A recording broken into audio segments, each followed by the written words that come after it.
Nasa puso mo ang pagpapahalaga sa edukasyon. Pasensya na kung hindi kita na ipagtanggol dati bilang guro mo. Oo, biktima tayo ng sistema. Ng sistema na hanggang ngayon hindi pa rin nagbabago. Pero, araw-araw tayo natututo, di ba? Tutulungan kitang makalabas. Hindi lang sa kwarto ito, kundi pati na rin sa nakaraan mo.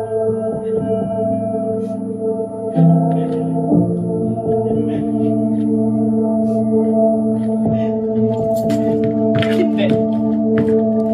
Uli na ang lahat. Ang pangarap ko maging serial killer.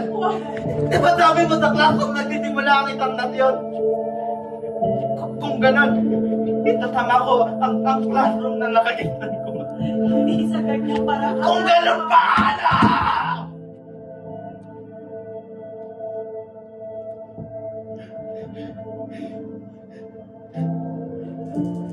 Nanakawin mo rin ba ang pangarap ko?